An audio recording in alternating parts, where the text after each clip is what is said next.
Um episódio todinho dedicado para falarmos sobre ele. Polêmico, controverso, político, revolucionário, limpo, depilado, sujo, claro e até às vezes meio torto. Ele, Ku. Um podcast feito por dois psicólogos para falar sobre saúde mental e muita viadagem. Um espaço para discutir tabus, dicas, dramas e, claro, te mostrar que tá tudo bem em ser gay. Pod Gay. Gente do céu, olha só. Depois de tanto tempo, tanta gente falando e questionando, reclamando, implorando, Lucas, resolvemos introduzir... Piadinha. Resolvemos introduzir algo aqui. Precisamos falar sobre cu. Como é que tu tá com isso? Cara, é uma das coisas que as pessoas mais... Bom, tratar com gay, né? Isso é sempre um tabu, porque, de fato, é uma coisa muito presente nas nossas relações, no nosso comportamento, né? No medo que a gente tem de se relacionar com outros gays. É um assunto que a gente sempre precisa falar e as pessoas sempre pediram pra gente comentar sobre, porque as pessoas têm medo, elas têm muitas dúvidas e não sabem responder. E pra isso, pra falar com... Estão sedentas. Sim, total. Em todos os sentidos. E pra falar com mais propriedade, a gente trouxe um convidado, não é mesmo, Jonah? Aham. Gente, olha, eu tô muito feliz de te ter aqui e eu vou te pedir, Vinícius, pra se apresentar pros nossos seguidores, pra galera que tá nos acompanhando, quem é você? Olá, meninos. Obrigado pela apresentação. Obrigado pelo convite participar aqui do Pod Gay. Bom, eu sou o Vinícius, eu sou médico. Minha especialidade, eu sou cirurgião do aparelho digestivo. Atuo muito na área de coloproctologia também, que basicamente cuida da saúde do ânus e do reto, né? E há mais ou menos uns 5 anos eu comecei a falar nas redes, principalmente focado para o público LGBTQIA+. Falando muito sobre sexo anal, sobre cuidados com a região, e acabei, né, de certa forma, me interessando sobre outros assuntos e outras especialidades relacionados com a saúde do público LGBTQIA+, no geral, né? E isso, né, rendeu alguns frutos, a coluna de saúde LGBT e outras coisas, até a clínica que eu trabalho hoje, foi um fruto desse trabalho, né? E é isso, obrigado pelo convite. É um trabalho belíssimo, inclusive. A gente que agradece a tua disponibilidade de estar aqui. Total. Eu tenho É uma honra. Não é, Lucas? Eu tenho certeza que a galera que tá acompanhando vai ficar muito feliz. Que bom Porque ouvir o trabalho isso. que tu faz nas redes é muito incrível. Eu acho que é um debate super importante e com uma sensibilidade muito, muito necessária. Então, que bom que você tá aqui. Obrigado. E Vini, eu já super íntimo, né, Vini? Pode chamar de Vini, Vini, por olha favor. só. Vi. Eu até prefiro. Um chá de Vinícius parece que, né, bem coisa séria. Assim. Né? Doutor Vinícius Lacerda Ribeiro. Olha só, pra gente começar a conversa, eu fico curioso pra saber de que forma a gente pode chamar o cu. De uma forma curiosa, assim, carinhosa, na verdade. Reto é muito, muito profissional, muito sério, né? Qual que é o tipo de apelidinho que tu usa pros teus pacientes, assim? Tem alguma coisa? Olha, depende, né? Assim, eu acho que a gente acaba, às vezes, dependendo do grau de intimidade com o paciente, às vezes até usa um pouco do pajubá, né? Então, falar em Edi, né? Mas às vezes eu falo anos, né? Eu até que eu sou um pouco formal, assim, no início da consulta, né? Porque eu acho que a pessoa já tá um pouco nervosa. E eu não sei, eu tenho medo da brincadeira, às vezes, não pegar muito bem naquele momento, né? Se às vezes tá um nome mais descontraído, sabe?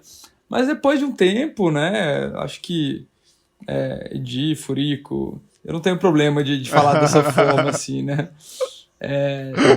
Já participei de uma palestra que foi até com o Diego Sanz, que a chamada da palestra era cuceta, não sei o que lá, e eu falei, meu Deus do céu. Mas foi bem legal a palestra também. Então, assim, eu também não tenho tanta formalidade assim. Quando é pra ser descontraído, eu acabo usando outros nomes também. E reto também, assim, igual você falou, anos, reto, eu acho que é tudo são partes diferentes, mas que a gente tá basicamente falando da mesma coisa, né? Eu adorei que tu trouxe a expressão do cuceta. Porque eu acho que a gente precisa. Acho que a gente podia começar o episódio por aí. O que vocês acham? Porque cuceta é um tipo Total. de expressão. É uma definição muito específica, de um grupo muito específico, e que tem vários posicionamentos ao mesmo tempo.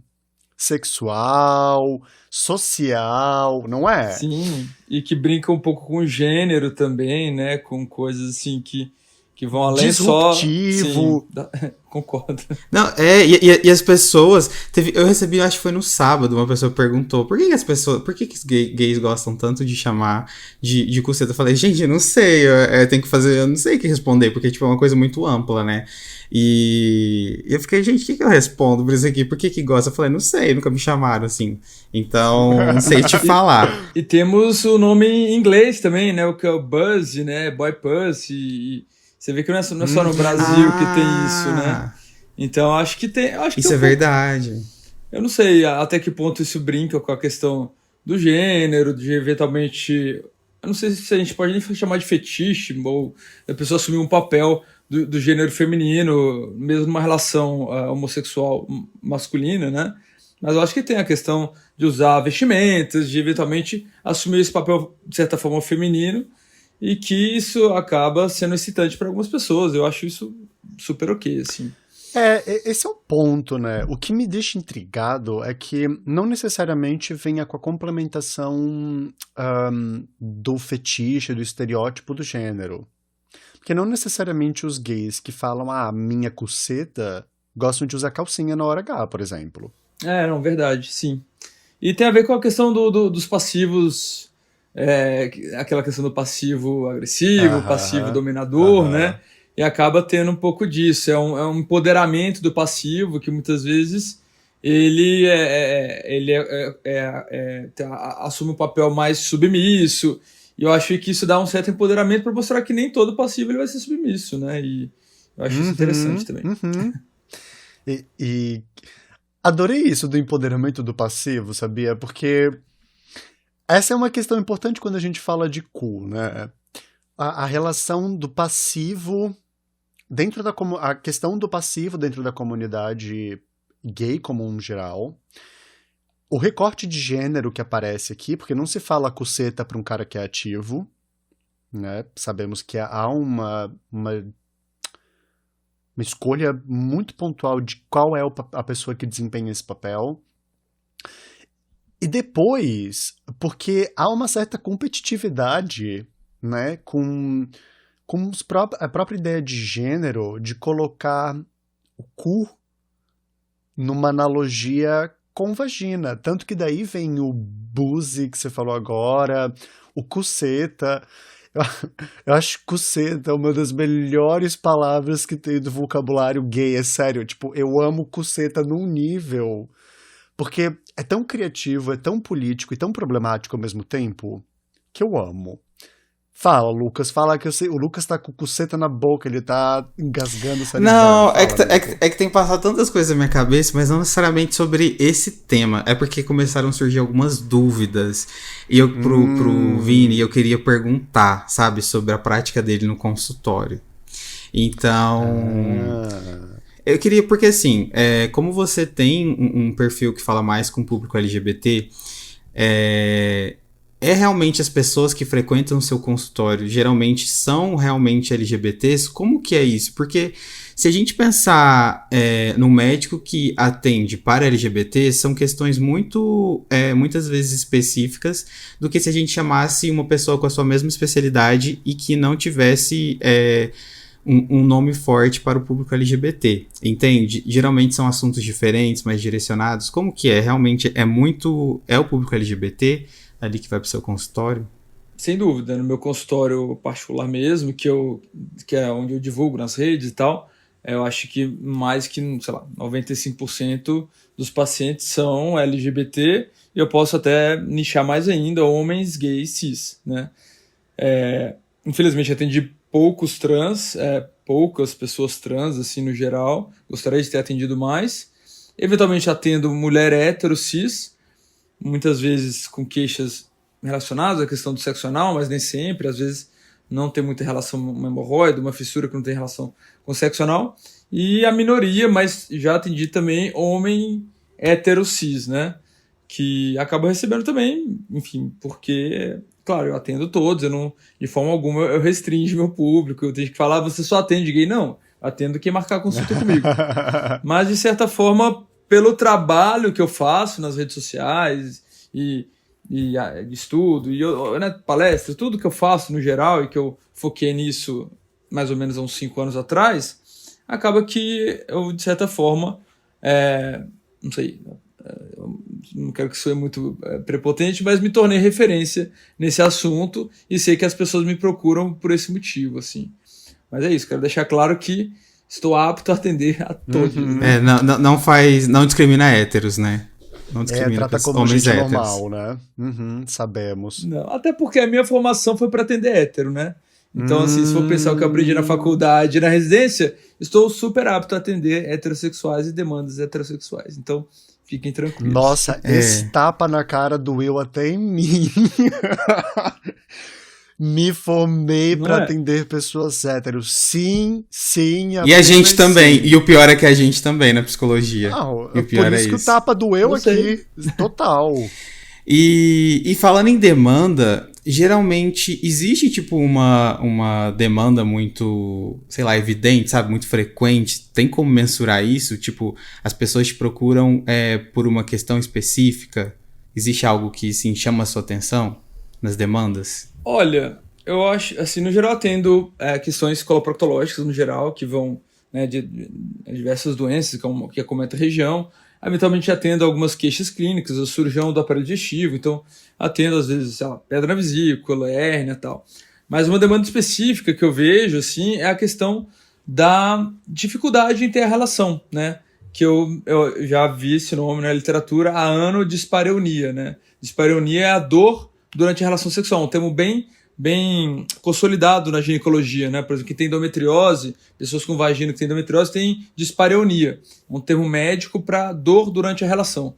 E eu atendo, de certa forma, a anodispareunia, que é a dor ou desconforto durante a relação, que pode estar relacionada a algumas doenças do ânus, né? Como, por exemplo, a fissura, uma hemorroida, etc. Mas tem pessoas que realmente têm a dificuldade, que tem dor, que tem incômodo, e elas me procuram para tentar melhorar isso. Existem algumas coisas para se fazer, algumas coisas médicas, medicamentosas, né? E outras coisas que envolvem outras especialidades, como, por exemplo, a fisioterapia pélvica e tal. E, inclusive, a psicologia, né? Em alguns casos, né?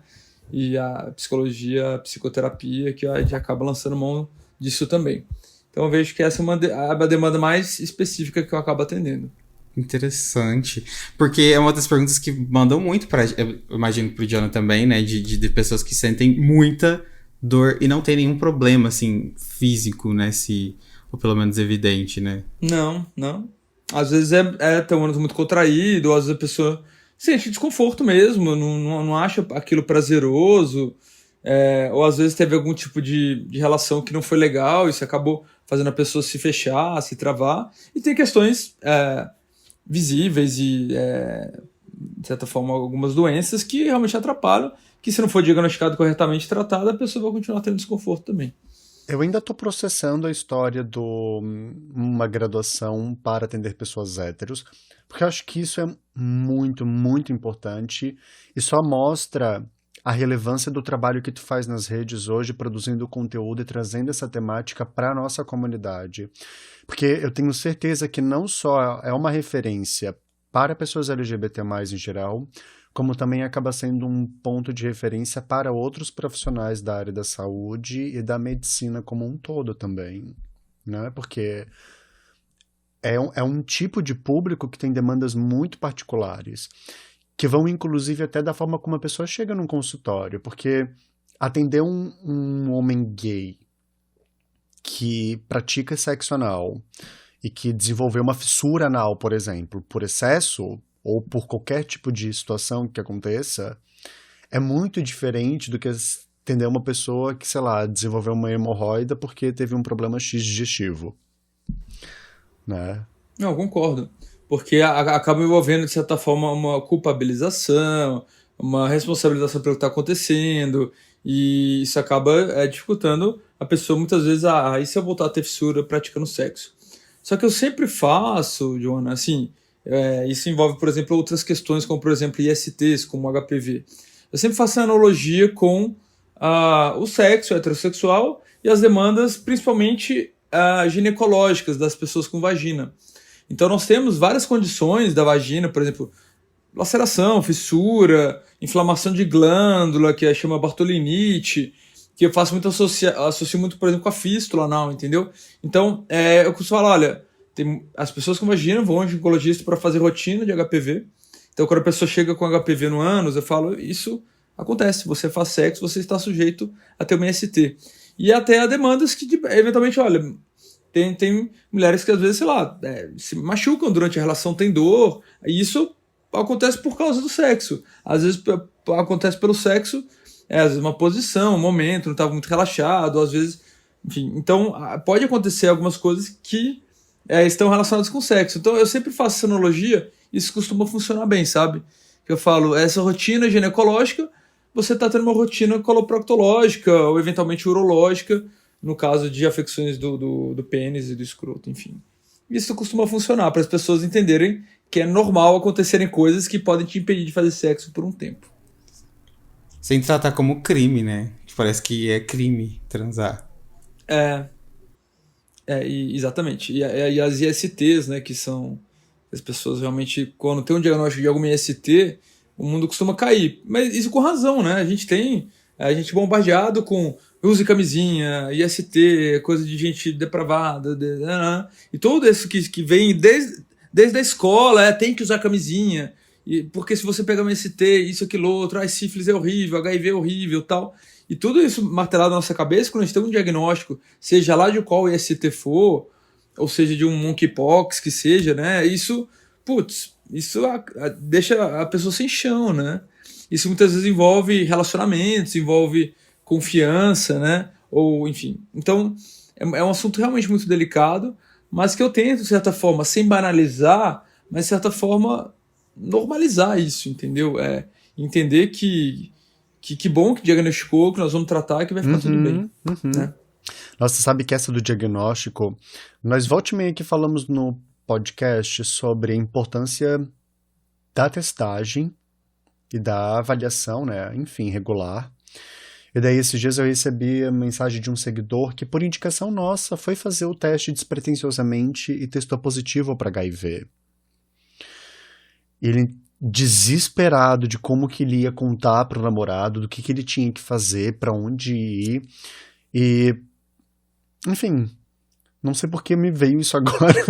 Só queria compartilhar que teve também. Eu tô aqui pensando, não sei como é que tá pra ti, Lucas, olha só. Eu joguei uma caixinha hoje no meu Instagram, Vini, com perguntas sobre cu. E eu recebi 4.792 milhões de perguntas. Eu achei que era um número sério, assim, que era 4 mil real. Por favor, né? Olha só, eu tô aqui pensando que a gente podia fazer diferente e já começar com um segue nesse programa, já te fazendo perguntas da galera, e tu vai respondendo, e a partir disso a gente pode ir comentando, Lucas, com a nossa perspectiva do que a gente pode complementar da psicologia na pergunta. O que você acha? Acho perfect.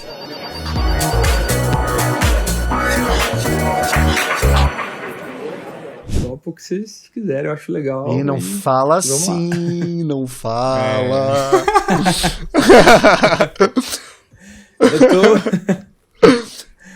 Eu vou jogar como vocês quiserem. Versatilidade é tudo na vida, não é? É o que eu digo. Uma pessoa versátil, flex. Ah, meu Deus. Gente, tá vendo, gay? Entenda, versatilidade é tudo. E eu quero começar, Vini, resgatando a pergunta sobre o HPV, porque uma das perguntas que a gente recebeu foi sobre... Um seguidor diz: como é feito o teste para saber se eu tenho HPV e qual a chance de ter câncer no ânus por HPV? Vamos lá. O HPV é um vírus que ele normalmente é transmitido pelo sexo, mas não só, pode acontecer transmissão, por exemplo, de contato pele a pele, tanto que a gente, criança tem lesões por HPV eventualmente, né? Mas a maioria das vezes ela ocorre pelo contato sexual, tá? E esse contato pode ocorrer onde ocorreu o contato. Então, você pode ter lesão por HPV na boca, na garganta, no pênis, na vagina, na vulva e no ânus, tá? Então, assim, para tentar a gente ser mais focado e nesse objetivo, né, que eu acho que é o assunto que eu domino mais, com relação ao HPV no ânus, né, existem alguns testes, e assim, mais importante que detectar se você tem o HPV ou não, que na verdade saber se tem ou não, nem muda tanto assim a conduta, sabe? Você pode fazer tipo um PCR com uma coleta no ânus, que é uma escovinha que você passa, e faz um PCR para saber se você tem algum HPV de alto risco, igual o PCR para o Covid, por exemplo. Mas o que você faz com um teste desse positivo? Você vai saber, tentar ver se o HPV está causando alguma lesão que eventualmente você não está vendo. Muitas lesões do HPV são as verrugas, que são visíveis, que você vê, você sente, mas muitas vezes as lesões no canal anal a pessoa não percebe, tá? Então, a partir de um teste HPV positivo, a gente vai te direcionar para fazer alguns exames a mais.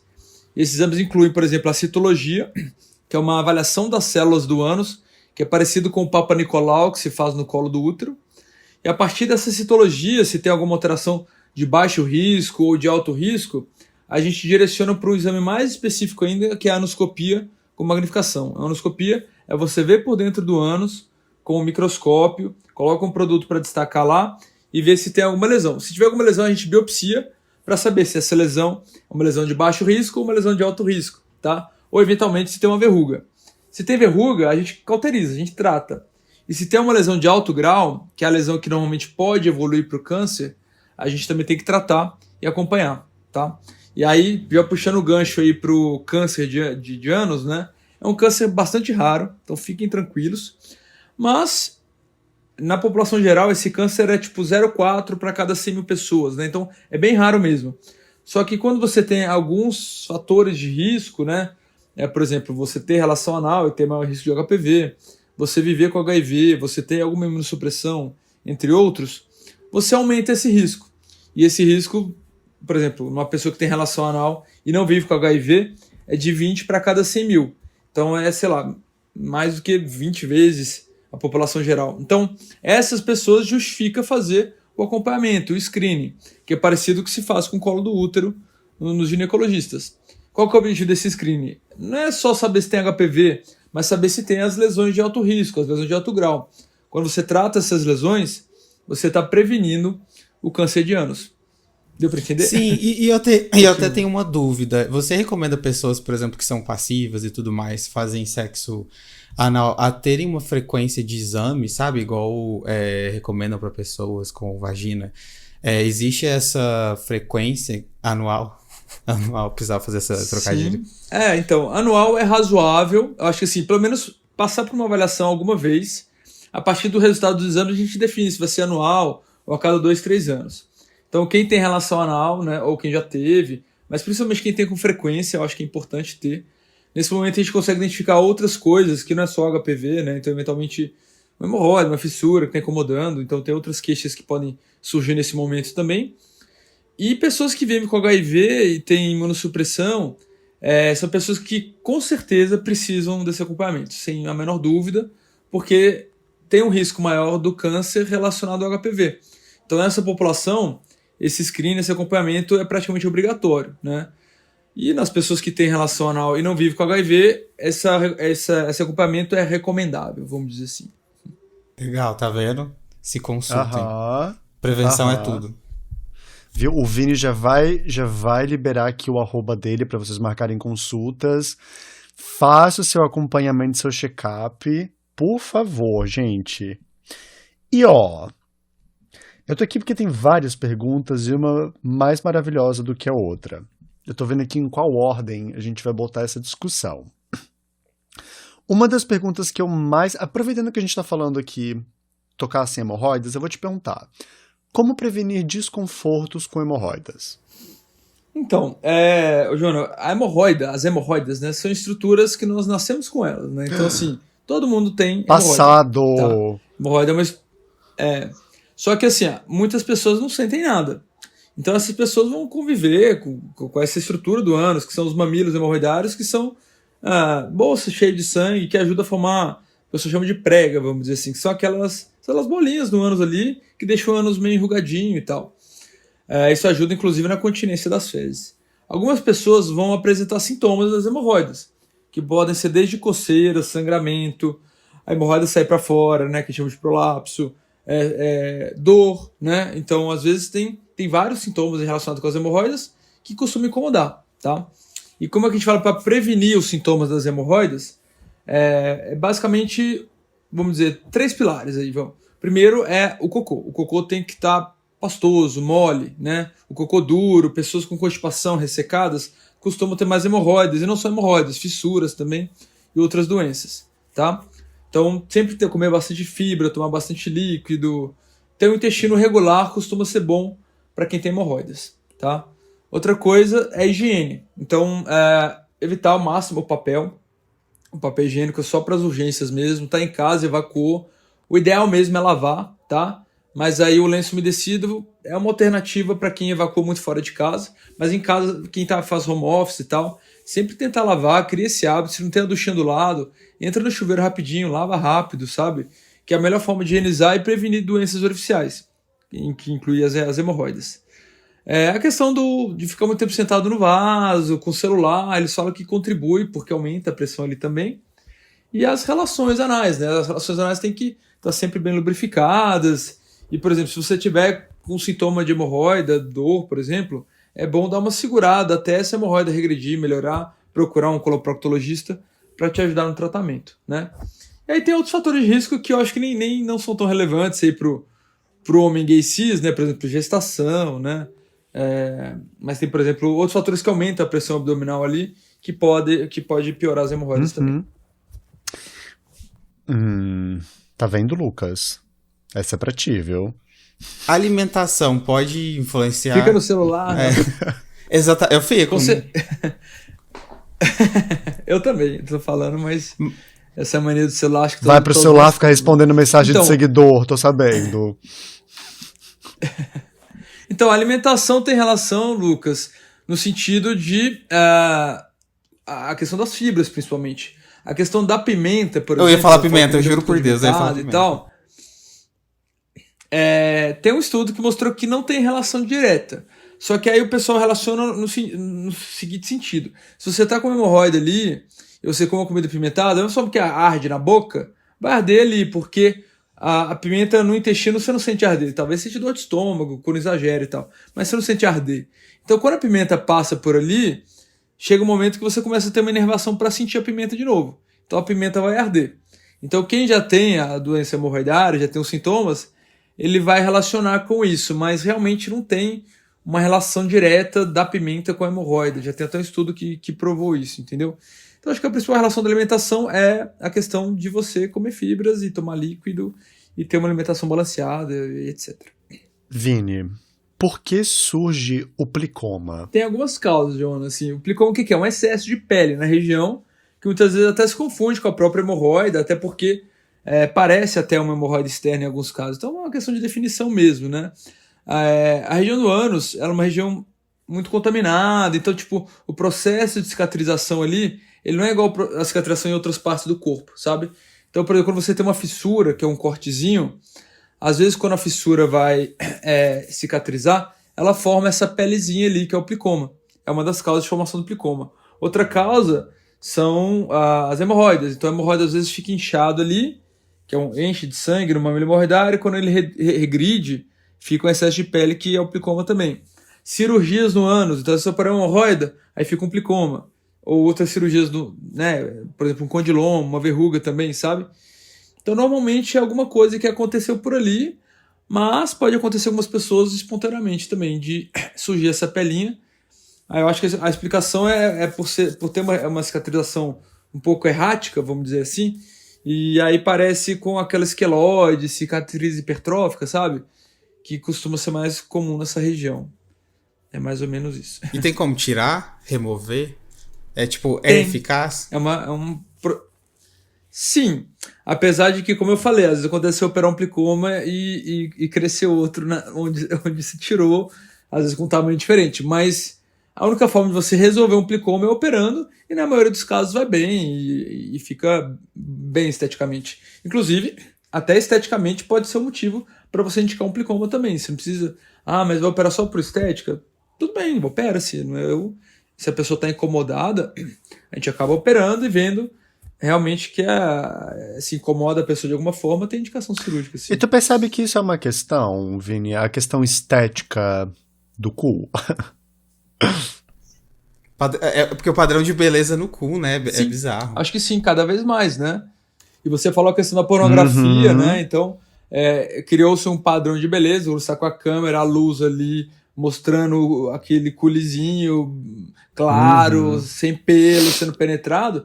Então, acaba que se cria essa demanda do cu perfeito também, da região perianal, região dos genitais.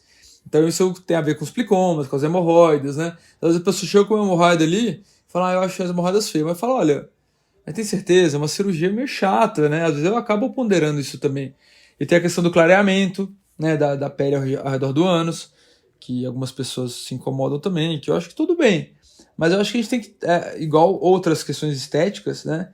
A gente tem que saber o limite mesmo, né? E ver até que ponto seria benéfico um procedimento que sempre vai ter algum risco, que sempre tem um pós-operatório, e se isso realmente incomoda a pessoa. E quando eu percebo que realmente é uma questão, eu acabo indicando.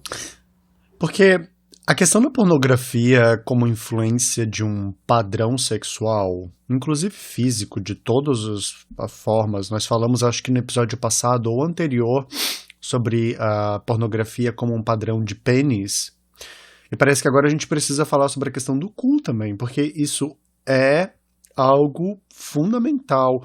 Tu trouxe aí a questão da luminosidade, com aquele cu bem lisinho, rosinha, aberto, limpo e etc. E nós sempre falamos aqui, né, Lucas, de como a pornografia, ela é, com frequência, a primeira referência sexual que gays têm. E a partir disso, vai ditando a forma como condicionamos o nosso cérebro a sentir prazer e o que deve e o que é atraente também. E uma coisa que me chama muita atenção na pornografia, com frequência, eu acho que aqui aparece muito forte na relação do sexo com o passivo e o cu, enfim, que é o como para pornografia gay, pornografia em geral, mas aqui falando especialmente da gay, há sempre uma relação forte com estupro. Tem sempre uma analogia com estupro, né? E acho que a própria ideia de um culizinho é um reforço de uma apologia ao estupro. Porque que criatura em sã consciência humana tem um culizo? Né? Um corpo desprovido de pelos. Costuma ser um corpo infantil. Né? Um corpo adulto, seja ele de qual gênero for, ele tem pelos, ele tem formas, tem as suas especificidades que nos torna únicos e singulares nesse mutirão de gente. Agora, essa cobrança estética em cima é algo que a gente precisa falar, porque tu trouxe a ideia do clareamento e eu fiquei aqui tipo, gente, clareamento anal, sabe, não é um julgamento... É problemático, exato, não é um julgamento moralista de se você acha bonito ou feio, quer ou não fazer. Você faz o que você quiser, basta ter dinheiro para poder fazer o clareamento. Agora, o ponto não é esse. O ponto é da cobrança estética e do como isso é alvo de desconforto. Porque a gente está aqui falando do cu, mas vale para a bunda, vale para o corpo, vale para o pau, vale para qualquer coisa do corpo masculino, né? E eu fico aqui pensando... Eu vou voltar para mais pergunta, porque tem pergunta sobre isso aqui também.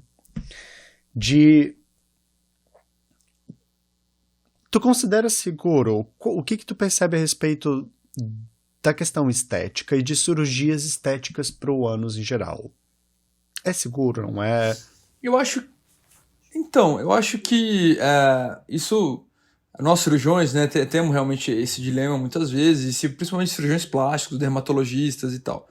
Mas eu acho que existe essa demanda, né, na coloproctologia, na urologia, né, acaba tendo essa demanda também. Por exemplo, aquelas glândulas de Tyson, que são aquelas glândulazinhas na base do pênis, que são normais, fisiológicas, a gente acha feio, parece verruga e tal. Mas focando no meu lado, eu acho que eu sempre tento tentar ouvir a demanda do paciente, então eu acho que às vezes é genuíno, ele tá incomodado com aquele plicoma e ele quer tirar, e eu acho que isso é ok, assim, tá tudo bem. Mas tem horas que eu vejo que eu vejo que tem uma preocupação demasiada com um determinado aspecto ali do ânus, que eu tento, de certa forma, falar, olha, eu não tô vendo nada demais, assim, tipo, você ter uma pelinha um pouco a mais, ou a pele um pouco escurecida, é uma região que naturalmente tem a pele mais escurecida, né? Às vezes eu tento dar algumas orientações com relação à depilação, por exemplo, o gilete acaba escurecendo mais a pele e tal, a questão da higiene, etc, etc. E então eu acho que tudo, de certa forma, é um equilíbrio, né? Então, se a pessoa está incomodada, às vezes não está conseguindo relaxar porque tem um plicoma que ela acha feio, eu acho que tudo bem operar. Isso vai talvez melhorar a qualidade sexual dela, a qualidade de vida. Mas quando eu percebo, de certa forma, por mais que a gente tenta ser neutro, não dá para ser neutro, né, como médico, e falar, não, se te incomoda eu vou operar. Não é bem assim. Às vezes eu falo, olha, é uma cirurgia, demanda tempo, tem alguns riscos, né, apesar de não são É que riscos toda muito cirurgia grandes, risco tem de vida. o risco, né?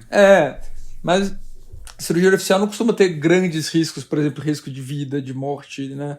Não é bem, bem raro, mas é possível, né?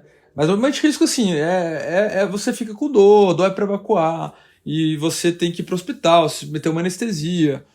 E aí, às vezes, eu tento ponderar, tem certeza, assim, tipo, isso é realmente uma demanda? E aí, quando eu vejo que tá ali um pouco de exagero nessa percepção, eu tento, de certa forma, fazer a cabeça, ou fazer, olha, você quer pensar melhor? Volta outra consulta. Tanto que eu não costumo indicar cirurgia de hemorroida na primeira consulta nunca, eu sempre dou uma chance pra pessoa tentar um tratamento de outras formas e ver se melhora. Então acho que assim, é isso. Também não vou menosprezar a queixa estética, eu acho que a questão estética é importante, às vezes sim, e tem técnicas que conseguem melhorar isso, e a gente dá para lançar isso de uma forma segura e que pode melhorar a qualidade de vida do paciente em muitos aspectos. Quer comentar alguma coisa, Lucas? Ou eu jogo mais pergunta da galera aqui? É que na verdade eu quero fazer uma pergunta que eu não sei que horas que você está planejando fazer essa pergunta, Jonah, sobre o tema que mais perguntam pra gente, acredito, né? Calma, que eu gosto sempre de deixar o melhor pro final. Eu vou jogando umas perguntas aleatórias aqui pra confundir quem tá nos ouvindo, pra fazer, ai meu Deus, em que momento que eles vão responder? Eu falo, você vai ter que ouvir o episódio todo. Calma. A pergunta que tu deve estar querendo me fazer deve ser metade das que me mandaram, então com certeza tem. Mas se não sair, Eu já tô imaginando qual é, mas eu vou tentar manter o suspense. Vamos manter também. o suspense, a gente finge que ninguém perguntou, que as pessoas não querem saber sobre isso. Eu tô aqui catando outras perguntas pra ir botando linguiça, olha que coisa. Jogando linguiça aqui. Mentira, mas vamos lá, olha só. Pergunta. Por que tem gente que gosta de dar e gente que não gosta de dar, sendo o corpo masculino tudo igual? Essa é difícil, hein? Eu acho que eu vou pedir a ajuda dos universitários que estão aqui também, até para explicar um pouco isso, porque eu acho que é uma questão psicológica mesmo. Eu acho que não tem muito... É alguma coisa que aconteceu, ligou uma chave. Eu acho que ninguém nasce gostando ou desgostando. Eu não tenho muito esse pensamento, assim, e eu acho que realmente são coisas que foram acontecendo na sua vida, que fizeram você ter experiências, ou ver alguma coisa que te excitou em algum momento, ou ter esse pensamento, e você se permitiu. Mas existem questões muito mais físicas, anatômicas, ou situacionais de algumas relações que você teve, e que muitas vezes te fazem não gostar de ser passivo, por exemplo, porque doeu, porque incomodou, porque isso, aquilo, outro, né? E é a mesma questão dos versáteis, né? Então você vê que, acho que assim, o corpo humano, ele não é igual. Isso aí, primeira coisa, né? Então, os corpos são realmente diferentes. Então, a sua sensibilidade para dor é diferente, a sua capacidade de relaxar e contrair o ânus é diferente, sei lá, a forma como você sente prazer ali na região. Muitas vezes o prazer não está relacionado com a penetração peniana, às vezes está relacionado com outros tipos de estímulo, que podem ser até estímulos, de certa forma, um pouco mais extremos, que vão um pouco além, né, como por exemplo o fisting, o westplay, né? Então, e tem gente que às vezes gosta só de levar um cunete, ou às vezes só de sei lá, de certa forma, roçar a região ou imaginar que está sendo comido, né? Então, é isso. Os corpos são diferentes, as experiências que nós temos são diferentes. Isso vai moldando as nossas preferências. E aí eu vou deixar para vocês responderem também. Eu acho que. Acho não, na verdade é porque as pessoas menosprezam o psicológico, né? Na hora do sexo. Acham que é uma coisa mais física. Só que na verdade é muito psicológico. Tanto que a maneira, fetiches. A fetiche é a maior prova disso, né? Muitas vezes o ato em si é a mesma coisa, mas se a pessoa vestir, se ela estiver num ambiente mais, sei lá, aberto, quem gosta, ela sente muito mais vontade, né? Eu acho que o sexo passa pelo psicológico de uma maneira muito mais intensa, né? Como você percebe seu corpo, como você vê a pessoa com quem você está. Eu acho que tem todas questões mais específicas, né? E é importante explorar, né? Desculpa, lembrei de uma coisa. Existem alguns facilitadores, né? Que as pessoas lançam mão. E que pode ser desde um copo de vinho, o poppers, outras drogas. Às vezes, entendeu? Então, brinquedos e tal. Então, assim, você vê que tem pessoas que só conseguem ser penetradas quando estão sob efeito de algum desses Adorei facilitadores. que E tu que trouxe isso. até a gente, como médico. Adorei que tu trouxe isso. Sim, apenas sim. E a gente como médico, às vezes a gente fica, de certa forma, uma saia justa, né? De propor esse tipo de facilitador. Mas muitas vezes o paciente traz, olha, eu consigo dar usando poppers. Eu falo, nossa, beleza. Sabe? Use com moderação, sabe dos riscos. E continue assim, entendeu? E falando nisso, tocando nesse assunto, uma pessoa, por exemplo, que ela usa lubrificante, que ela tá relaxada, é normal ela sentir dor? Às vezes, mesmo se não tiver uma que a gente tava falando no começo, né? Mesmo se não tiver nenhuma lesão, nenhuma hemorroida, ela deve... É recomendado ela continuar ou parar, por exemplo? Porque as pessoas perguntam muito isso, né? Tipo, senti dor, será que eu continuo tentando? Será que eu não continuo? Eu acho que o ideal é não continuar. Tem pessoas que às vezes acabam trabalhando essa dor e, sei lá, tem pessoas que até se excitam com um pouquinho de dor no início, e isso eu já ouvi falar disso também. Mas eu acho que o ideal é que não tenha dor, ou pelo menos não uma dor persistente, uma dor que você não esteja tolerando, tá? Para ser prazeroso e você... Porque normalmente se tá doendo é porque não tá bem relaxado. Normalmente. Tem outros fatores, mas normalmente tem a ver com relaxamento, inclusive do esfíncter interno, que é de controle involuntário. Então depende de você querer. É igual a ereção, ela tem que acontecer, né? Então se você não tá relaxado, a chance de você se machucar e formar uma fissura é bem razoável, né? Então eu recomendo não insistir, ou pelo menos tentar mudar a posição, tentar se estimular de outras formas, antes de continuar tentando. Mas também eu acho que, a primeira vez vai doer um pouquinho também. Para quem tá querendo começar, né? Então, assim, é bom se informar e às vezes procurar uma ajuda para saber como que eu posso lidar com isso, para eu relaxar.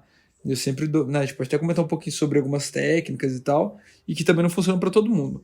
Mas eu acho que se tá uma dor que não tô dando para aguentar, não é para aguentar, né? Para e tenta de outra forma, porque a chance de você se machucar é bem grande. Nós temos um episódio todinho aqui no podcast, que eu acho que é episódio 4, Você é ativo ou passivo versátil, onde nós basicamente falamos, e ele já foi citado aqui em outros episódios também, nós já basicamente falamos sobre como a relação do papel sexual provém de aspectos de comportamento, claro, mas que repercutem sobre os nossos papéis na vida também. E eu estou resgatando isso porque, além da questão física e psicológica, tem vários elementos aqui do porquê algumas pessoas gostam de dar e outras não. Com frequência, isso tem um papel forte de relacionado com personalidade, com como aquela pessoa lida com a própria vida. Eu sempre digo que às vezes uma pessoa, para ser passivo, gente, você precisa abrir mão do controle muitas vezes. Precisa ser uma pessoa que sabe se colocar vulnerável. E nem todo mundo consegue fazer isso. Às vezes por história de vida, por traumas e tal. Então, perceba que tem uma certa predisposição anterior mesmo ao ato sexual. A pessoa precisa ter uma predisponibilidade emocional, quase, para conseguir relaxar e se entregar a esse tipo de prática. Porque sexo é muito gostoso, é bacana, sexo anal também é legal, muito prazeroso, mas também pode ser uma experiência bem dolorosa, pode ser bem desagradável. Então, isso é um fator que gera ansiedade, gera desconforto, Eu gosto sempre de lembrar do como passamos tanto tempo consumindo pornografia com um sexo que é fantasioso. Porque na pornografia ninguém sente dor, na pornografia ninguém brocha, na pornografia ninguém passa cheque, todo mundo aguenta 27 centímetros numa estocada só por 4 horas de duração. Sabe? Na pornografia é ficção. O impossível se torna realidade. E a comparação, né, Johnny, com a Total. pornografia e às vezes com amigos, né? O amigo consegue dar, ou então, às vezes comer um cara que você fala, putz, por que eu não sou assim, né? Então, realmente, voltando à pergunta, os corpos não são iguais e a forma que você lida com a penetração nunca vai ser igual e ela pode mudar, inclusive, em momentos da sua vida, em situações diferentes, né? Total. Eu vou seguir as perguntas, porque tem mais papo aqui. Eu quero saber, na verdade, eu queria fazer uma pergunta antes. Não sei se tu vai poder. Fala. Existe uma... As pessoas perguntam muito, né? Tipo, existe um tamanho máximo que o reto aguenta, assim? Existe, sei lá, Porque, por exemplo, São no quase fitness, 10 metros de intestino, né? coisa. Mas... Você fala de comprimento ou de largura? Epa! As duas? Peraí. Porque assim, é porque eu acho que a dificuldade maior, eu acho que tem muito mais a ver com a largura. Claro que o comprimento às vezes chega uma hora que acaba sendo desconfortável.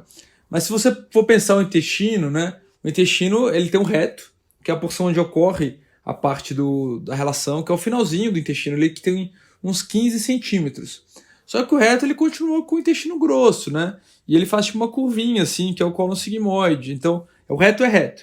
E aí faz uma curvinha e depois segue, sei lá, o intestino grosso tem 2 metros, mas ele faz uma volta, né? Então, eu acho que chega uma hora que começa a ser desconfortável por essa curvatura que depois do reto ali, na maioria das vezes. Mas, assim, a gente faz uma colonoscopia que a gente vê todo o intestino, só que a colonoscopia é uma fibra flexível, né? Que você vai seguindo por ali. Então, tem pessoas que conseguem, você já viu aqueles vídeos de gente que coloca coisas gigantescas ali, porque essas coisas gigantescas vão, de certa forma... Nunca vi, eu sou essa pessoa, eu faço. E aí, eu acho que essas coisas seguem, de certa forma, a curvatura, tá? Mas normalmente quando começa a fazer a curvinha do reto, e o reto muda de tamanho de pessoa para pessoa, mas na média 15 centímetros, começa a ter algum desconforto. A largura, a sensibilidade, a dor, o relaxamento do ânus, que é a parte contraída, que é o início, costuma ser desconfortável. Então, normalmente, eu pelo menos acho que a largura costuma, às vezes, incomodar mais do que o comprimento em si. E muitas vezes, pênis grande de comprimento, na maioria das vezes, tem uma largura um pouco maior também, né? Mas isso é muito pessoal, tá? Tem gente que às vezes se incomoda mais com o comprimento, tem gente que não gosta de pênis muito fino. Eu acho que isso tem a ver não só com a questão fálica em si, mas também com o pênis fino. Às vezes a pessoa contrai muito, ela não relaxa tanto e fica contraindo, e isso acaba, de certa forma, a pessoa não relaxando tanto. Tem um reflexo ali de ficar contraindo aquele pênis mais fino. Mas isso é muito pessoal. Isso eu tô dando aqui exemplos, porque que tem gente que prefere e tal. E não tem um tamanho máximo assim, mas eu acredito que depende muito do jeito como é penetrado e a forma como esse pênis entra ali e faz essa curvatura, entendeu? E eu acho que, pelo menos eu nunca ouvi falar de perfuração, de coisas por pênis, né? Posso até ver com mais calma, mas já vi perfuração por outras práticas, né? Como fisting, S-play mais extremo, assim, que enfia alguns tipos de acessórios de brinquedos. Então acho que cada um tem que saber seu limite e a pessoa que está penetrando também tem que perceber o limite da pessoa que você tá ali, entendeu? Então não pode levar a sério se Deus fez é porque cabe, né? Olha, eu acho que tem que ter uma ponderação aí, né? Mas é isso, o intestino, por isso que eu falo na hora de fazer lavagem, né? Talvez seja esse assunto mais pra frente. Se você jogar água ali, a água vai subindo, não tem fim, entendeu? Se brincar com o intestino não tem fim. Vagina tem uma cúpula ali que não tem como um pênis de 40 centímetros entrar numa vagina. Mas no ânus, talvez. Entendeu? Se Deus fez é porque cabe. Aí, Lucas, tu é ótimo. Ai, Jonathan, sem graça. Sedenta, já perguntando aqui. Vamos seguir, porque tem mais perguntas. E eu quero resgatar uma da pergunta anterior ainda que ficou, que tu falou sobre dicas para deixar o ânus mais relaxado. Eu acho que a gente podia resgatar isso. Quer falar um pouquinho pra gente? Sim, vamos lá. Tem algumas coisas, eu acho que algumas coisas são até um senso comum, mas que vale a pena a gente frisar, né? A questão da lubrificação. Então, o ânus não tem lubrificação natural igual a vagina, então, para mim, a lubrificação no sexo é obrigatória, de preferência com lubrificante, porque a saliva, ela acaba secando, ela pode ser uma fonte de transmissão de IST. Então, por mais que seja excitante, de certa forma, para algumas pessoas, acho que o ideal é sempre ter um lubrificante ali, tá? A questão da excitação sexual, né? Então, as preliminares, brincar, dedo, língua e tal, tudo isso aí ajuda. Quanto maior a excitação, maior a chance de você conseguir ser penetrado. Mas também lembrar de alguns detalhes que às vezes eu costumo falar. Que tem pessoas que às vezes querem ser penetradas e tá ali com o pênis duro, tá ali batendo uma e tal. E lembrar que a excitação, muitas vezes, você percebe quando a gente está perto de gozar ou quando a gente goza, a gente contrai a região, a musculatura ali, o ânus, acaba piscando. Isso pode ser um fator dificultador na penetração, principalmente no início. Então, às vezes eu dou uma dica para algumas pessoas que têm dificuldade. Isso também é pessoal e variável, né? Tem pessoas que preferem se masturbar porque tem mais tesão e entra mais fácil. Mas de não estimular o pênis ou a vulva para não ter essa excitação demasiada que faz contrair a região. Então, para a primeira penetração, deixa entrar ali, sem mexer muito no pênis. Depois que o negócio começou a fluir, você volta a se estimular, a bater uma, enfim. Tá? Posições, também é variável, mas eu acho que a posição que o passivo tem mais controle do quanto ele está sendo penetrado, por exemplo, por cima ou de lado, isso costuma facilitar, porque por mais que o ativo seja cuidadoso, né, ele não está sentindo o que você está sentindo. Então, quando você vai por cima, você sabe, doeu, espera um pouquinho e tal. E esse negócio de doeu, espera um pouquinho, tem a ver também com o fato do ânus ser um músculo. Ele está contraindo e ele foi feito para ficar contraindo, até para segurar as fezes, né? Então, ele tem um tônus ali sempre de contração. Mas como todo músculo, uma hora ele fadiga, ele cansa. Então, essa dorzinha está acontecendo ali porque tá contraindo. Quando a dor começa a cessar, isso é um sinal que está começando a relaxar, porque o músculo chegou em fadiga. Você não consegue ficar com o braço assim por muito tempo. E é a mesma coisa com ânus, mas não consegue contrair o tempo todo, né, com muita intensidade. Então, quando parou de doer, é um sinal que você pode penetrar mais um pouquinho. O que mais? Treinos, né? De certa forma, sim. E aí, o que mais? Acessórios, né? Então, brinquedinhos, fazer isso sozinho, se masturbando, às vezes com um parceiro. Pede para ele penetrar o brinquedinho antes, até para te excitar. E é uma coisa mais estável do que o pênis ali. Isso pode ser uma coisa para ajudar também. E é isso, né? E muitas vezes, pessoas que têm muita dificuldade procuram um médico, um fisioterapeuta pélvico, para fazer alguns exercícios na região também, ou ver se não tem alguma coisa errada, tipo uma fissura. Uma pergunta que eu recebi, adorei as dicas, tá? Adorei as dicas. Anotem. Eu vou ouvir depois do podcast quando for lançado com um caderninho assim, vou ficar anotando. Isso aqui é interessante. Ouvindo o próprio podcast. Ouvindo o próprio podcast, claro. Ó, essa aqui vale pra ti também, tá, Lucas? A galera tá louca pra saber se é cientificamente possível se viciar em cu. Olha, é cientificamente possível se viciar em sexo, né? Da mesma forma que você muitas vezes cria uma obsessão por uma determinada coisa e se envolve o sexo em si, o sexo vaginal, papai e mamãe, masturbação, fetiches eu acho que é possível na medida que você, às vezes, que a obsessão pelo sexo e penetrar um ano, sei lá, acaba te atrapalhando em outras questões de relacionamento da sua vida pessoal, né? Então é a mesma pergunta, existe um limite pra punheta que você pode bater? Eu acho que o limite é quando ele começa a atrapalhar você se relacionar com outras pessoas ou coisas. você fazer a sua rotina, né? Então, eu acho que o vício é isso, né? Agora, você gostar muito de cu, tá tudo certo, né? Entendemos, E inclusive. muitas vezes entender que... Exatamente, entender que não é todo mundo que gosta de dar o cu, né? Então isso pode ser um problema nesse aspecto, né? Uhum. Então um ativo que quer comer um cu e foda-se, e não entender que às vezes a pessoa quer só fazer um gunage, um menor, oral, lá, isso pode acabar te atrapalhando a forma como você se relaciona com outras pessoas também. Concordam? Total. Olha só, Né? como ter um orgasmo apenas sendo penetrado sem se masturbar? As perguntinhas, A né? galera... Como?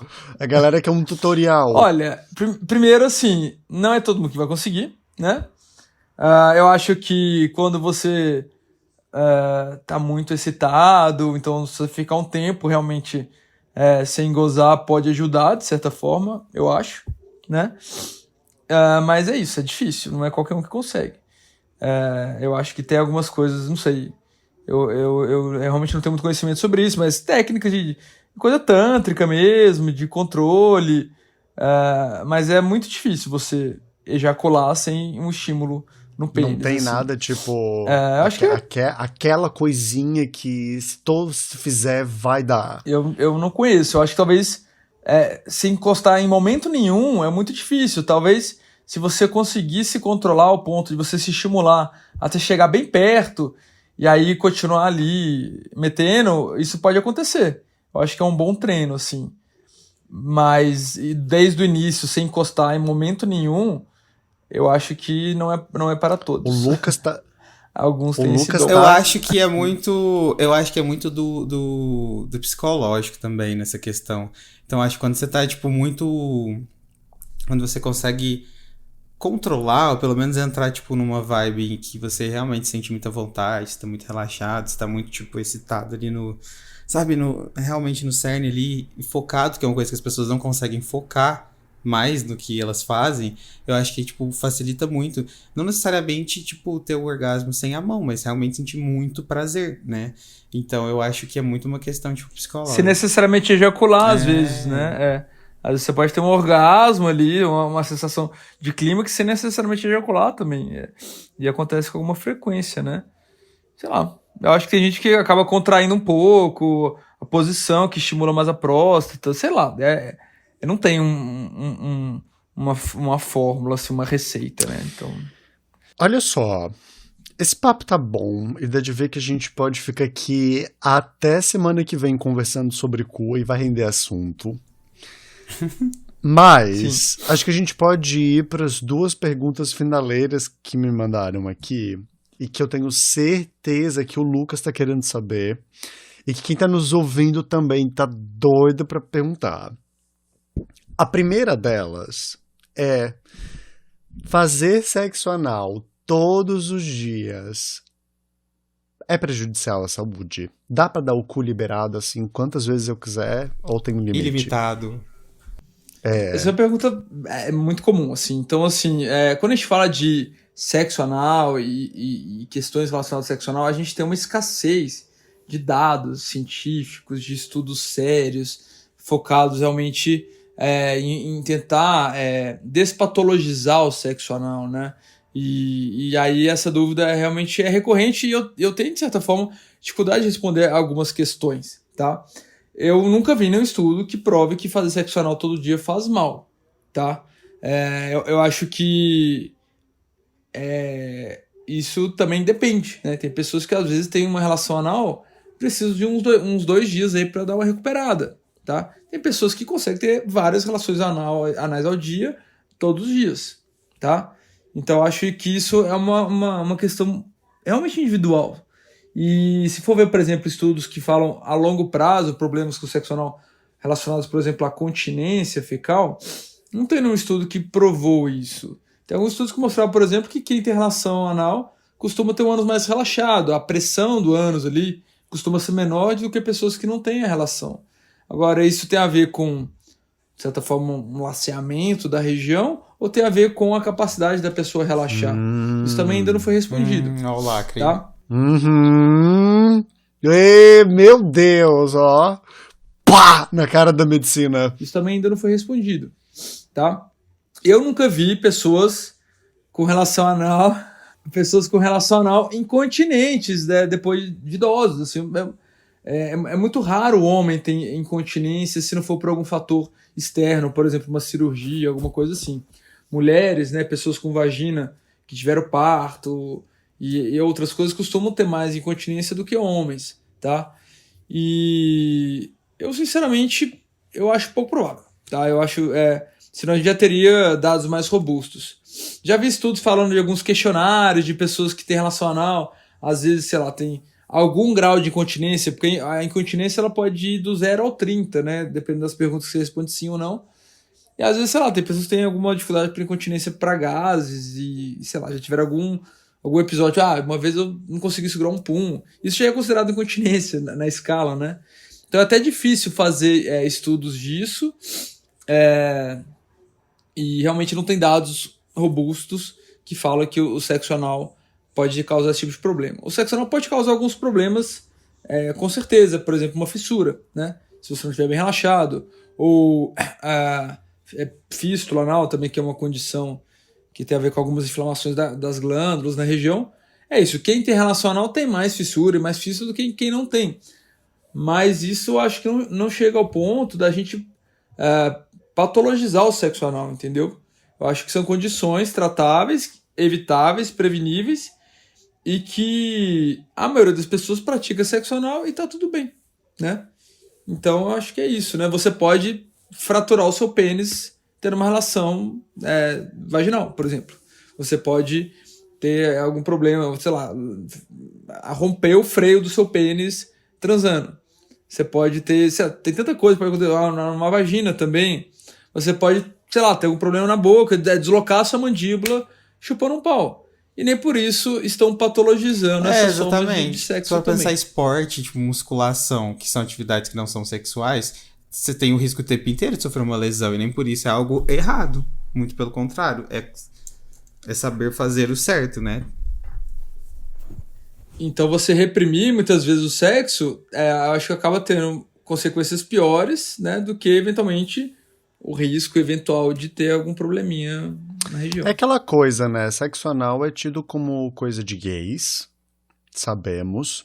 E aí a frase que tu disse agora há pouco no início do episódio sobre eu tive uma formação para cuidar de pessoas héteros, cai muito, né? Porque aqui a gente nota a importância da ciência mesmo, de ter uma visão heteronormativa, cis-heteronormativa a respeito da sexualidade e da saúde humana como um todo, e mostra dos problemas e dos furos que traz disso, porque agora, por exemplo, temos falta de pesquisas, de informação sobre esse assunto que também traga esse recorte. Acho muito legal tu trazer isso, Vini. E acho que tu acabou de responder uma das outras perguntas que foi se deixa flácido, né? Então, olha, assim, tem estudos que tem um exame chamado manometria anal, que mede a pressão do ânus, tá? E eles viram que pessoas que têm relação anal costumam ter o ânus mais relaxado. Isso, inclusive, é uma percepção pessoal quando eu vou examinar. Né?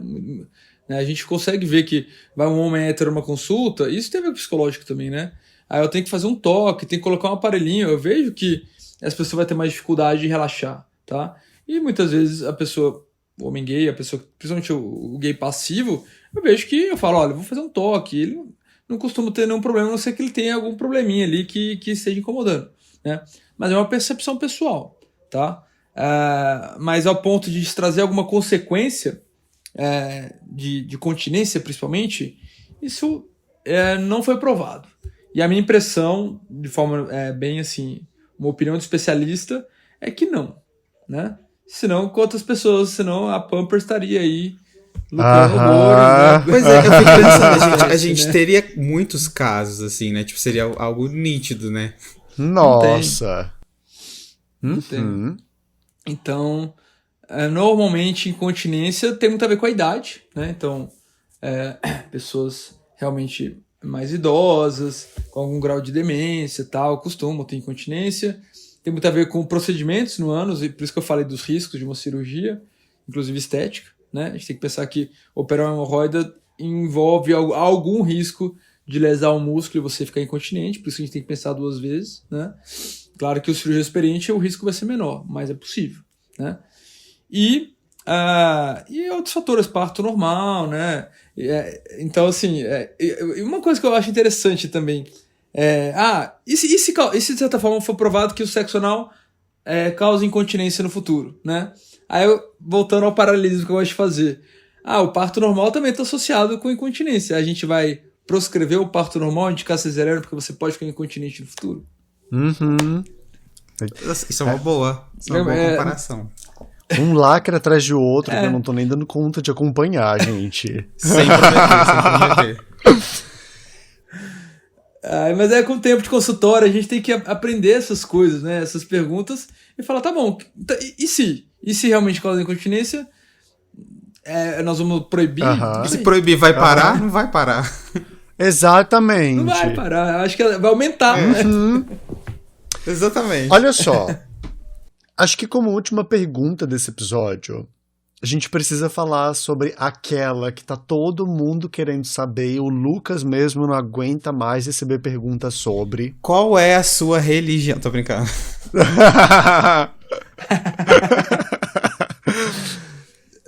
Precisamos falar sobre Xuca, Vini.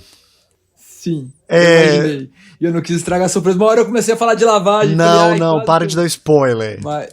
Vai lá, assim, ó, a galera quer saber. Pode, não pode, dá pra lavar, não dá, é recomendado. O que a gente faz? Dá seu nome. Então, eu acho que parece até que eu tô repetindo, né? Eu tô parecendo os candidatos no debate, né? Depende. Porque, assim, a gente sabe que tem pessoas que não precisam fazer lavagem. Porque elas têm um intestino muito regular, elas normalmente evacuam sem deixar muito resíduo no reto, então o cocô sai inteirinho, e a mucosa do reto fica sem nenhum fragmento, e elas têm a relação e não passam cheque. Elas têm essa percepção. E como é que ocorre essa percepção? O reto, normalmente quando o cocô chega no reto, é que dá aquele clique, aquele estalo, fala, putz, tô com vontade de fazer cocô.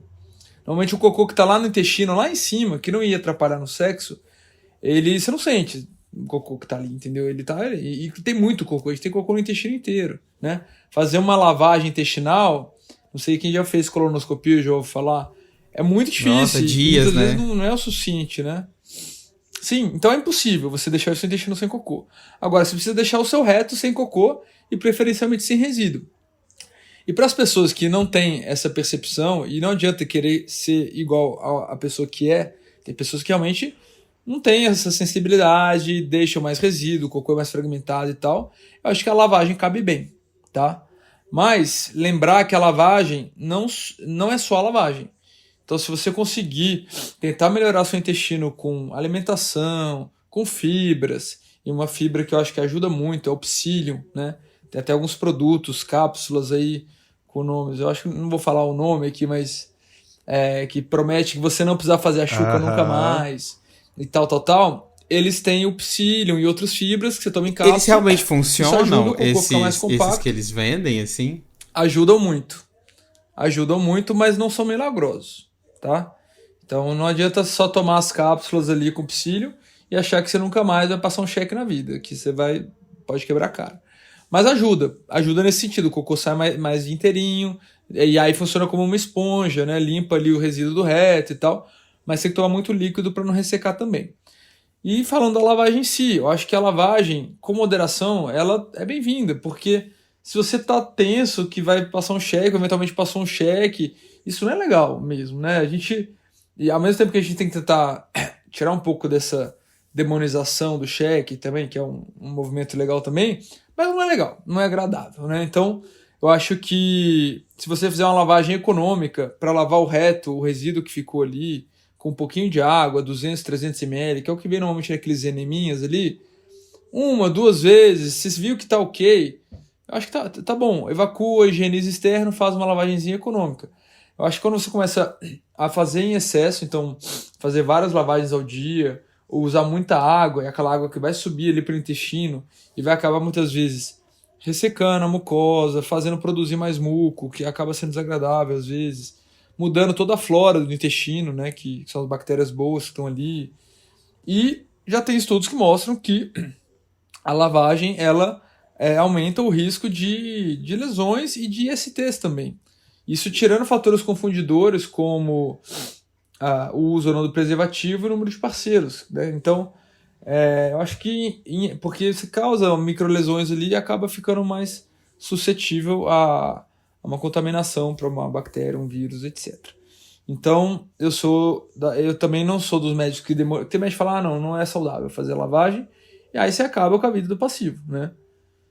E aí, eu acho que eu sou do tipo, mas faça com moderação, conheça seu corpo, lance mão de outras alternativas que não seja só lavagem, e quando for fazer a lavagem, usar um biquinho mais fininho, não usar coisa muito grande que pode te machucar, a pressão da água, a temperatura da água, de onde vem essa água, né? Quem que usou a duchinha antes de você. Então são formas aí da gente fazer uma redução de danos, e eu acho que é tranquilo. E não precisa fazer a lavagem para consultar o prócto, viu, gente? Aproveitar esse momento. Não precisa. Não precisa. Às vezes acaba atrapalhando até alguns diagnósticos, porque você vê aquela aguinha ali, acha que é muco, que é secreção e tal. Então, a gente não liga pra isso, de verdade. A gente escolheu essa profissão e a gente sabe o que a gente tá lidando. Sabe o que vai fazer, pra um date, né? tudo bem. Sabe o que eu tenho uma dúvida também que perguntam. Eu tenho uma pergunta que fazem muito também. Tem como saber, mesmo que tenha variação do intestino de cada um, do funcionamento, tem como saber quanto tempo pode durar uma lavagem, assim, a eficácia da lavagem, né? Ou seja, de ficar limpo? Olha, eu acho que dá pra prever, assim, e eu acho que normalmente, sei lá, 1 hora antes é razoável, mas isso depende do que você comeu, né? Às vezes, por exemplo, se você tomar um café, você pode acelerar o trânsito intestinal, o chocolate também às vezes acelera, né? Feijoada realmente, aí é o que eu falo, estava aí com os cuidados com a alimentação, né? Então, o dia da feijoada é o dia de pensar se vale realmente É o dia de ser Dia do ativo, Gurney. né? É o dia de ser ativo. Ativo o dia do Gurney. Ou seguro, sei lá. Feijão é um alimento que produz muitos gases, muita distensão. Então, às vezes, não é só o cheque em si, mas às vezes até desconforto abdominal mesmo, né? É um alimento pesado e tal. Mas eu acho que é isso. Também não vamos fazer as pessoas comerem gelo. Para de comer, tem gente. Esses Tem tanta exageros, gente que para de ficar em Passar o jejum, dia jejum, com que também salada. E aí depois vai lá e desmaia na hora, ou o cara dá um bolo bem em cima da hora e você ficou o dia sem comer à toa. Pois é. Nossa, gente. Então, realmente, o passivo Eu só. era desses no começo da minha vida sexual, com falta de informação, que passava o dia inteiro sem comer, sabia? Sofria horrores. E sabe que é uma coisa interessante? Só pra gente fechar essa discussão, porque mesmo às vezes tendo passado o dia inteiro sem comer, na hora H, eu ficava tão nervoso, ansioso, que me dava dor de barriga, dava vontade de ir no banheiro. E tipo, aqui a gente percebe como a questão do cu não é só o cu, né? Tem todo o sistema e todo o conjunto de hábitos, de comportamentos, de referências, de imagem, de tudo que tu aprendeu sobre o sexo e como que tu observa isso também. Com certeza. E os exageros, né, Joana? Assim, usar Imosec, ficar em jejum, entender que às vezes você comer fibras e às vezes você evacuar na hora certinha é melhor do que você ter o intestino muito preso, sabe? Então, né, eu acho que são percepções que a gente vai, enfim, melhorando com o tempo e entendendo. E eu acho que uma ajuda profissional sempre é bem-vinda, nutricionista, próprio e tal.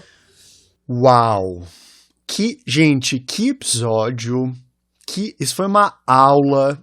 Se o Kit Gay existisse, Foi 100% incrível. esse episódio certamente teria feito parte. Entende? Porque E precisamos falar disso nas escolas, né? precisamos! A gente vai obrigar, quando o Lula ganhar, a gente vai obrigar o Lula a colocar esse episódio Lula, em você todas prometeu. as... O Kit Chuca. E ó, não podemos terminar esse episódio. Ou melhor, podemos terminar, claro, mas Lucas, Não podemos quer terminar perguntar esse mais episódio, alguma a gente coisa? Tu quer perguntar mais uma coisa pro Vini? Não, eu Ou a gente acho vai pra que... pegação? Eu acho que a gente já tem muita informação, assim, na nossa cabeça, tem que processar. Muito boa. Tem que processar. Eu também preciso de um tempo pra processar. E Vini, antes da gente terminar, eu vou usar mais um pouquinho de ti. E você vai participar do Pegação.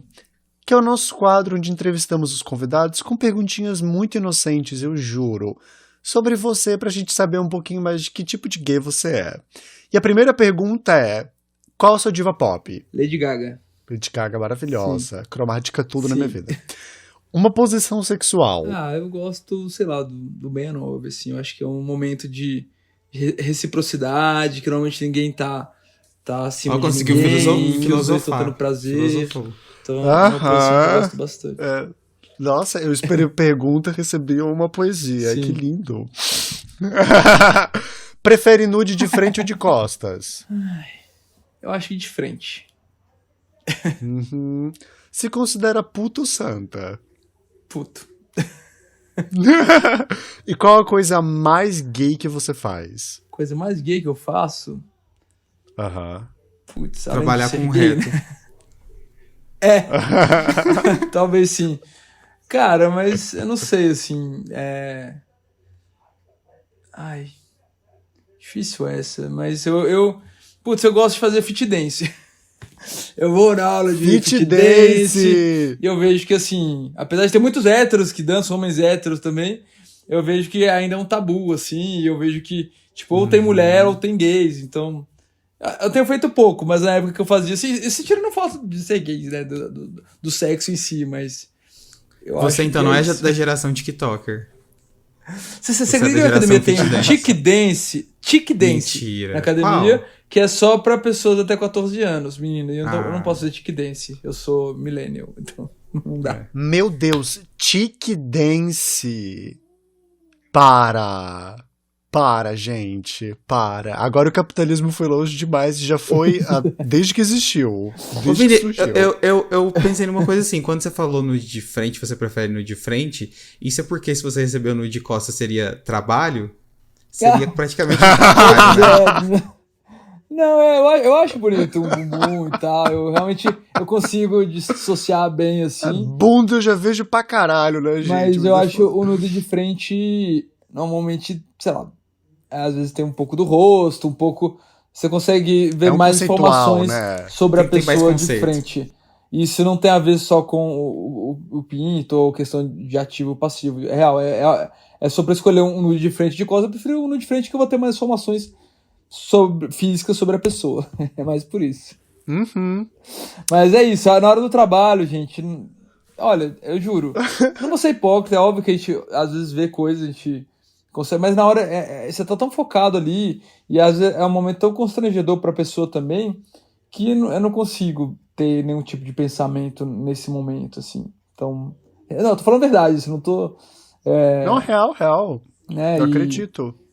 E aí, claro que às vezes né, a gente não é de ferro, então a gente acaba, tem um paciente bonito, eu vou achar ele bonito, né? Mas no momento ali, eu realmente... É outra sou bem coisa, né? tranquilo. Você tem outra cabeça. Sim. Não. E é uma coisa até meio automática, sabe? A forma como examina, é uma coisa tudo...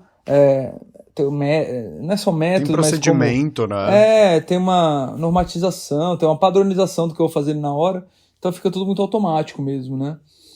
E apesar de eu tentar não deixar a coisa tão mecânica também, né? Eu tento, enfim, deixar a pessoa à vontade, de certa forma e tal, mas claro que tem que ter, de certa forma, uma distância nesse momento, assim. Então, é por isso que eu evito brincadeirinhas. Vocês perguntaram a primeira pergunta, né? Então, eu tento ser mais formal nesse momento pra isso, sabe? Pra não ter nenhuma margem pra desentendimentos, enfim. Olha, eu tô muito feliz com esse episódio, muito feliz de te ter aqui com a gente. Eu acabei de descobrir que pelo tempo de duração, este é o maior episódio do Pod Gay até o momento. Que legal. Eu queria dizer que eu sou fã de vocês também, eu sigo vocês também e vejo que vocês estão, sei lá, vocês estão fazendo um trabalho muito legal, vocês estão, tipo, com entusiasmo de criar, de fazer as coisas, e eu espero que vocês mantenham isso, porque eu sei que é difícil, né, a gente criar conteúdo, a gente, enfim, se manter, né, ativo, né, nas redes, porque é uma coisa que a gente faz realmente porque gosta, né, e realmente foi um papo que passou aqui e que se deixasse duraria mais tempo ainda, né? Eu só espero a hora que eu for pra São Paulo conhecer o Lucas, visitar vocês. A gente faz todo esse rolê juntos, vai pro bar, fica batendo sobre cu, falando sobre um monte de coisa. Vai ser uma delícia. E, Vini, antes da gente se despedir, por favor, fala pras pessoas os teus perfis. Claro, eu tenho Instagram e Twitter é o mesmo, né? É @dr de doutor Dr. Vini Lacerda, né? E essas são as minhas redes. Tem a rede da clínica também, que é @numasaúde, que a gente acaba postando algum Maravilhoso, conteúdo ali também. inclusive. Sim. A gente tem a coluna do Jairo Bauer, de saúde LGBTQIA+, que chama Consultório LGBTQIA+, que é um segmento do site do Jairo, que a gente escreve.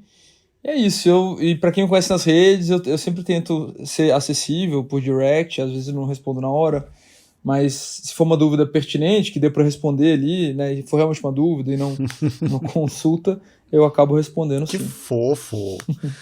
Olha só, muito obrigado pelo teu carinho, pela disponibilidade de estar aqui com a gente no meio das tuas férias. Foi um prazer enorme conversar contigo. Realmente foi muito bom a quantidade de informação, de conteúdo e de lacre que você trouxe pra cá, tá? Foram muitos lacres mesmo. Acho que pra quem tá ouvindo e acompanhando, fica a dica de entender que cada corpo é um corpo e nem tudo que a gente fala aqui se aplica para todo mundo. São informações, são dicas, são orientações, mas se você está sentindo algum tipo de desconforto, precisa de algo, vai procurar ajuda profissional, procura uma avaliação, não tenha vergonha, tá? Se um monte de gente já viu esse popozão aí, não é um médico que vai te constranger, para de graça. E ó, Lucas, quer falar alguma coisa?